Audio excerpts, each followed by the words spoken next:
Bismillahirrahmanirrahim. Assalamualaikum warahmatullahi wabarakatuh. Bertemu kembali dengan saya, Ahmad Kusyairi, di tugas media sosial pertemuan ke-7. Di tugas media sosial pertemuan ke-7 ini, saya akan menjelaskan sedikit tentang ilmu ukur tanah. Baiklah, untuk mempersingkat waktu, kita mulai saja presentasinya. Di pembahasan ini, saya akan menerangkan beberapa poin tentang ilmu ukur tanah. Poin yang pertama adalah pengertian ilmu ukur tanah. Kemudian, sejarah ilmu ukur tanah itu sendiri. Poin yang ketiga, jenis ilmu ukur tanah berdasarkan elemen alam. Yang keempat, jenis ilmu ukur tanah berdasarkan tujuannya. Yang kelima, jenis ilmu ukur tanah berdasarkan cakupannya. Kemudian di video terakhir, saya akan mempraktekkan salah satu penggunaan alat ukur tanah. Baiklah, kita mulai saja pembahasannya. Yang pertama yaitu pengertian ilmu ukur tanah. Ilmu ukur tanah adalah sebuah cabang keilmuan geodesi yang khusus mempelajari bagian kecil permukaan bumi dengan melakukan proses surveying atau pengukuran. Hasil akhir dari ilmu ini akan berupa sebuah peta. Pengukuran dilakukan terhadap berbagai detail alam dan detail buatan manusia dan meliputi posisi vertikal atau J serta posisi horizontal atau biasa disebut XY. Kemudian geodesi sendiri adalah kajian serta pengukuran yang lebih luas lagi. Ilmu tersebut tidak hanya memetakan serta menentukan posisi daratan tetapi juga laut bahkan udara. Ilmu tersebut sangat berguna untuk berbagai keperluan karena mencakup analisis serta pengambilan keputusan dan perhitungan yang statistik untuk mengukur serta memetakan tanah. Kemudian penjelasan poin kedua adalah sejarah ilmu ukur tanah. Pekerjaan memetakan tanah dilakukan pada era Mesir kuno, yaitu kurang lebih tahun 140 sebelum Masehi. Pekerjaan tersebut dilakukan untuk kepentingan perpajakan atau pemetaan kadaster. Setelah Perang Dunia ke-1 dan Perang Dunia ke-2, ilmu pengukuran ini berkembang jauh karena dipengaruhi oleh perkembangan informasi dan teknologi yang ada. Berbagai peralatan konvensional tidak lagi digunakan dan diganti dengan peralatan elektronik serta berbagai sistem otomatis. Pengolahan data pun menggunakan metode komputerisasi. Kalau tadi kita menjelaskan tentang pengertian ilmu ukur tanah dan sejarah ilmu ukur tanah, di slide kali ini kita akan menjelaskan tentang jenis ukur tanah. Jenis ukur tanah itu ada 3. Yang pertama adalah berdasarkan elemen alam.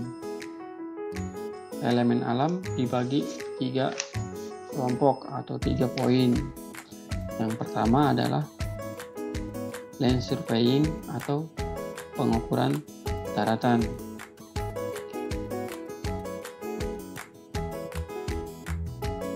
Pengukuran daratan ini mencakup pengukuran kadaster serta pengukuran topografi. Kemudian hidrographic surveying atau pengukuran perairan. Sebetulnya nama lain dari jenis yang kedua ini adalah marine surveying. Dalam kategori ini terdapat beberapa kegiatan pengukuran berbeda. Di antaranya adalah mengukur permukaan dasar laut. Kemudian selain itu, pengukuran dalam kategori ini juga mencakup mengukur pasang surut, serta kegiatan pengukuran yang bermanfaat untuk kegiatan tertentu, seperti pembuatan reklamasi atau pembuatan pelabuhan. Kemudian elemen alam yang ketiga adalah astronomical surveying atau pengukuran astronomi, yaitu merupakan suatu kegiatan untuk mengukur serta menentukan posisi di permukaan bumi. Cara melakukan pengukuran tersebut adalah dengan mengukur benda-benda yang ada di langit tentunya. Kemudian jenis ilmu ukur tanah yang kedua adalah berdasarkan tujuannya. Selain berdasarkan elemen alam, ilmu untuk mengukur tanah juga bisa didasarkan pada tujuan diadakannya pengukuran tersebut. Nah, ada berbagai alasan untuk tujuan dilakukan pengukuran. Penjelasan ini adalah tujuan atau alasan pengukuran dilakukan. Yang pertama adalah engineering. Pengukuran tanah yang dilakukan untuk keperluan teknik. Tujuannya untuk mendapatkan peta dan data. Tujuan kedua adalah military. Tentu saja tujuan pengukuran ini yaitu demi keperluan militer. Yang ketiga, mining. Mining surveying, pengukuran tanah berdasarkan tujuannya adalah pertambangan yang dilakukan untuk mendapatkan data dari daerah pertambangan. Yang keempat, geological. Tujuan pengukuran ini untuk kepentingan ilmu geologi. Dan yang terakhir ada arkeologi. Tujuan pengukuran ini untuk membantu kepentingan arkeolog. Selain kelima kategori pengukuran tanah berdasarkan tujuan, pengukurannya di atas masih ada jenis pengukuran tanah lain yang didasarkan pada luas area atau cakupan area. Ilmu ukur tanah berdasarkan cakupan area. Untuk jenis ketiga ini, pengukuran tanah dilakukan berdasarkan luasan atau cakupan area yang diukur. Kategori ini dibagi lagi menjadi dua pengukuran yang berbeda. Yang pertama adalah pengukuran area yang lebih kecil, kemudian ada pengukuran area yang lebih besar. Cakupan area kecil adalah luasan tidak sampai 37 km kali 37 km permukaan bumi yang masih dianggap datar. Area kecil ini dengan demikian unsur kelengkungannya juga bisa diabaikan. Pengukuran dengan cakupan yang lebih kecil ini disebut juga dengan nama lain yaitu land surveying. Kemudian yang kedua, pengukuran untuk luasan area besar. Berlawanan dengan kategori pertama di atas atau penjelasan yang pertama, kategori yang satu ini adalah pengukuran untuk daerah yang luasannya lebih dari 37 km kali 37 km. Pengukuran yang satu ini lebih memperhatikan unsur lengkungan bumi serta berbagai perhitungan matematisnya. Istilah lain untuk jenis pengukuran yang satu ini adalah geodetic surveying. Selain kedua jenis pengukuran tanah tadi, jenis pengukuran yang lain yang juga didasarkan pada cakupan areanya. Di sini saya akan memberikan contoh beberapa jenis pengukuran tersebut.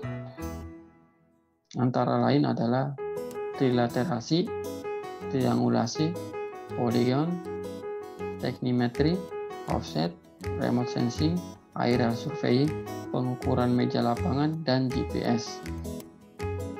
Ilmu ukur tanah sangat dibutuhkan terutama di kehidupan modern dan dalam berbagai pekerjaan konstruksi. Hasil dari pengukuran ini digunakan untuk memetakan perairan dan daratan di bumi. Hasil pengukuran juga bisa digunakan untuk menyiapkan peta navigasi untuk perhubungan udara, darat, dan laut, serta untuk memetakan batas kepemilikan tanah, negara, perusahaan, dan perorangan.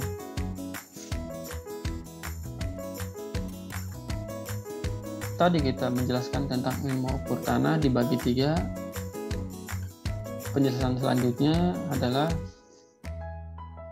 tentang alat ukur tanah itu.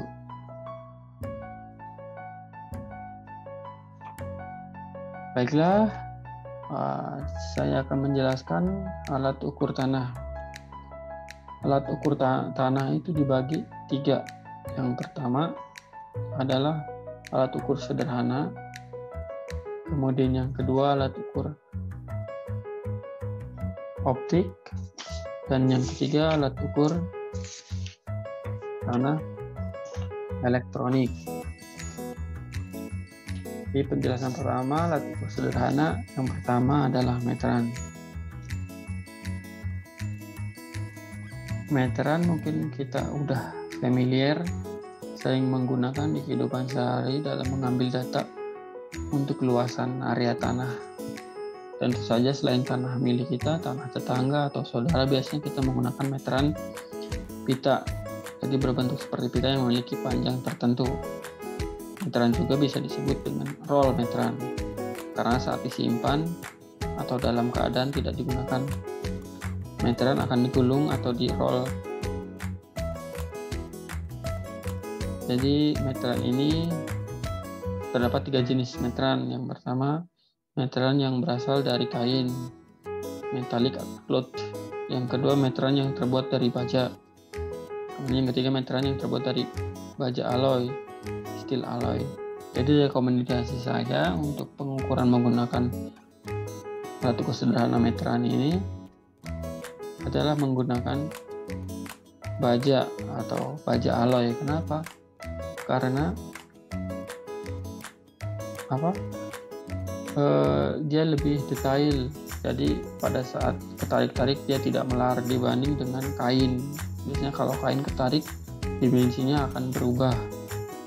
Itu saran saya. Kemudian penjelasan alat ukur tanah sederhana yang kedua adalah kompas. Komponen utama yang ada di alat ukur ini yaitu jarum dan lingkaran berskala, di mana salah satu ujung jarum tersebut dibuat dari magnet atau besi berani. Bagian tengah jarum dipasang sebuah sumbu sehingga jarum dapat bergerak bebas ke arah horizontal sesuai dengan arah medan magnet bumi, yaitu arah utara dan arah selatan. Ada baiknya menggunakan kompas yang memiliki cairan nifo yang berfungsi menstabilkan gerakan jarum dan juga alat pembidik atau visir. Fungsi dari kompas ini yaitu menentukan arah dan mata angin dan menunjuk arah terutama utara dan selatan. Selain itu, kompas bisa juga sebagai penentu arah dari suatu titik ke titik lain yang ditujukan pada besaran azimut atau besarannya sudut yang dimulai dari arah utara ke selatan, membuat siku-siku dan mengukur sudut horizontal. Cara menggunakan kompas ini yaitu pegang dan atur agar kompas dalam keadaan mendatar sehingga jarum dapat bergerak dengan bebas. Jika kompas memiliki cairan nifo, usahakan agar gelembung tepat berada di tengah-tengah nifo. Kemudian alat ukur sederhana yang ketiga, klinometer. Salah satu alat ukur sederhana ini digunakan untuk mengukur sudut elevasi antara garis datar dengan garis yang menghubungkan sebuah titik yang terdapat di garis datar dengan titik puncak sebuah objek. Secara keseluruhan, klinometer untuk mengukur ketinggian atau panjang sebuah objek dengan cara memanfaatkan sudut elevasi. Fungsi klinometer adalah untuk membentuk besaran sudut elevasi saat mengukur tinggi objek secara tidak langsung. Cara penggunaan alat ini sebaiknya dilakukan oleh 2 orang. Salah satu orang memegang dan melakukan pengamatan atau membidik objek yang diukur, sedangkan yang lain membaca sudut yang mencatat hasil pengamatan.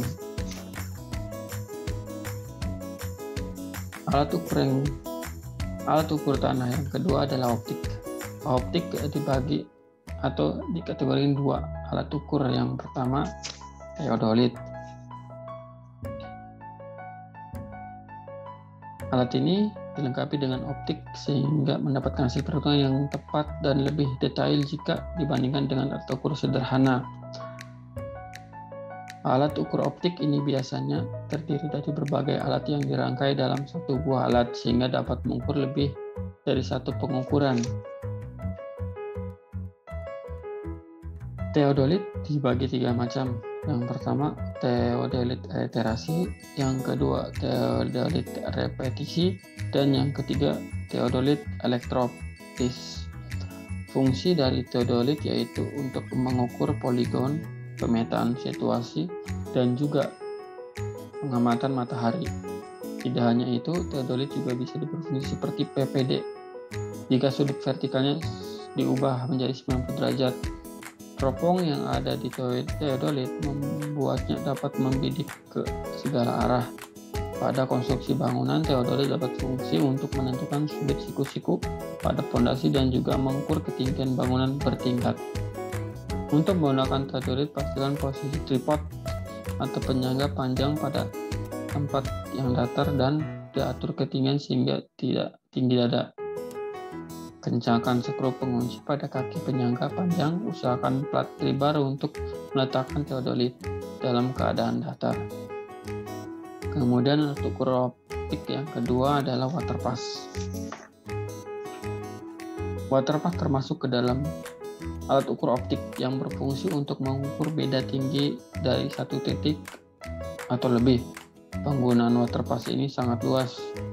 Terdapat beberapa dalam menggunakan waterpass, yaitu syarat dinamis, sumbu satu vertikal, dan syarat statis yang garis yang mendatar pada bagian diafragma sejajar sumbu X, garis nivou yang tegak lurus, sumbu satu garis bidik pada teropong sejajar dengan garis arah nivou. Waterpass biasanya digunakan pada pekerjaan konstruksi untuk menentukan elevasi suatu bangunan. Jadi digunakan untuk acuan elevasi kalau dalam rumah misalkan 0 lantai, atau kalau dalam infra jalan menentukan DS atau dasar saluran. Kemudian alat ukur tanah yang terakhir adalah elektronik. Elektronik dibagi 2. Yang pertama adalah Global Positioning System atau biasa disebut GPS. GPS merupakan suatu sistem yang terdiri atas konstelasi satelit radio navigasi dan juga segmen kontrol tanah yang berfungsi mengelola operasi satelit dan pengguna dengan menerima khusus. Menggunakan data satelit untuk menemukan persyaratan dalam posisi. Hasil yang diberikan gambar permukaan bumi dalam bentuk 3D atau 3 dimensi. Fungsi GPS tidak hanya untuk kepentingan militer, surveying, pemetaan, ataupun geodesi saja, tetapi juga untuk penelitian geofisika dan lain sebagainya. Di balik kelebihan yang dimiliki GPS, alat ini juga memiliki kelemahan, yaitu tidak dapat digunakan pada tempat yang tidak mampu menerima sinyal GPS oleh antena alat penerima yang berada di dalam ruang, bawah terowongan, atau di bawah air. Alat ukur tanah elektronik yang kedua adalah total station. Orang survei biasanya menyebut TS. TS atau total station merupakan alat ukur elektronik yang berasal dari pengembangan teodolit, namun alat ini dilengkapi oleh pengukuran jarak dan sudut secara elektronik dengan bantuan dari reflektor sebagai target dan pengganti rambu ukur untuk mempermudah penggunaan. Total station perlu dihubungkan dengan komputer. Fungsi total station yaitu dapat digunakan untuk menghitung jarak, arah, titik koordinat, dan juga beda tinggi secara elektronis. Untuk penggunaan total station, kita akan menjelaskan secara detail dan praktek di lapangan. Setelah penjelasan alat ukur tanah dibagi 3 yang pertama sederhana, optik, dan elektronik, saya akan menjelaskan lebih detail tentang total station. Yang ini tadi sudah saya jelaskan. Gambar pertama kita bisa lihat detail dari alat atau fungsi dari total station. Gambar yang kedua, biasanya orang survei menyebutnya adalah bak ukur. Gambar yang ketiga adalah biasanya orang survei menyebutnya adalah lupa. Pokoknya itu nanti teman-teman cari. Kemudian yang gambar yang keempat tentu saja gambar per detail dari TS atau total station. Nah, ini gambar yang ketiga ini adalah prisma.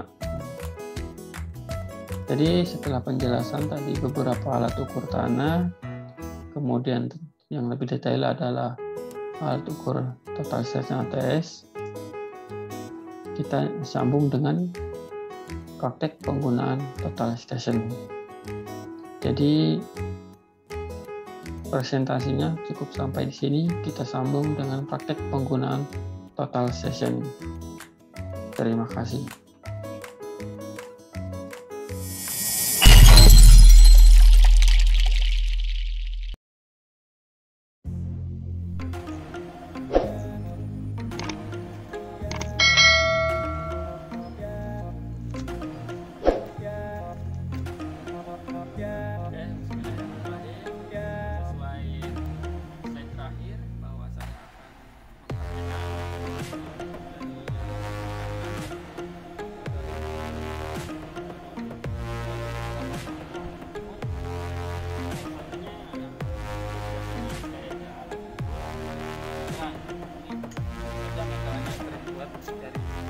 Karena supaya dia tidak melar, akurasinya lebih pas dibanding dengan bahan yang menggunakan bilong.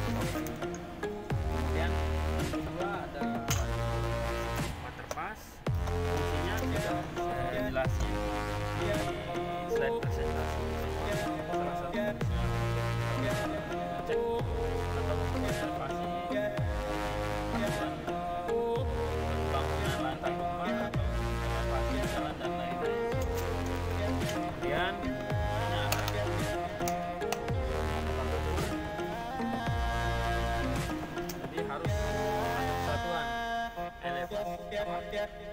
waterpass sama kemudian ada alat prisma digunakan sama dengan alat TS atau station tadi. Digabungkan dengan stick.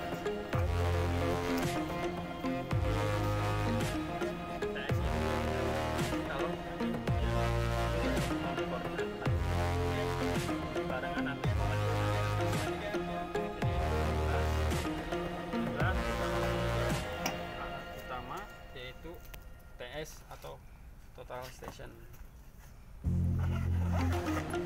Di sini TS yang kita gunakan adalah Topon AC series AC station. Jadi karena proyek Jepang, menggunakan produk Jepang. Pertama, cara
hati-hati karena teman-teman tahu harga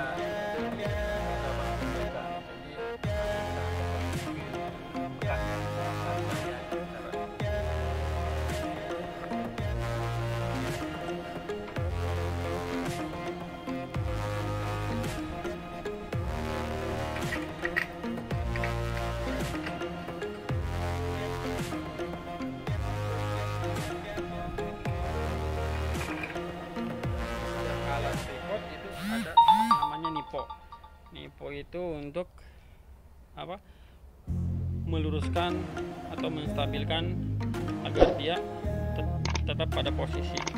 Ini ada gelembung, kita harus setting supaya si nipo itu pada di tengah-tengah.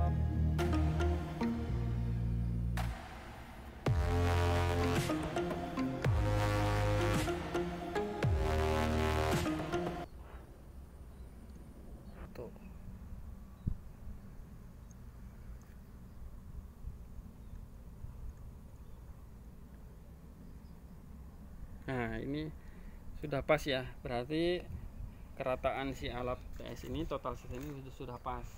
Tinggal ini ada beberapa tombol, ada tombol power dan tombol-tombol lainnya. Mungkin untuk lebih spesifik, untuk lebih detail cara penggunaan beberapa tombol ini, kita mungkin akan di next video. Jadi saya akan menerangkan hanya garis besar dan cara setting Topcon ini. Di sini ada untuk mengunci si Topcon ini supaya tidak berputar. Nah, itu beberapa tombol. Jadi garis besarnya aja ya. Nanti fungsinya mungkin di next video saya akan jelasin. Itu aja untuk salah satu alat ukur tanah yang bisa saya jelasin. Kurang lebihnya mohon maaf. Terima kasih. Assalamualaikum warahmatullahi wabarakatuh.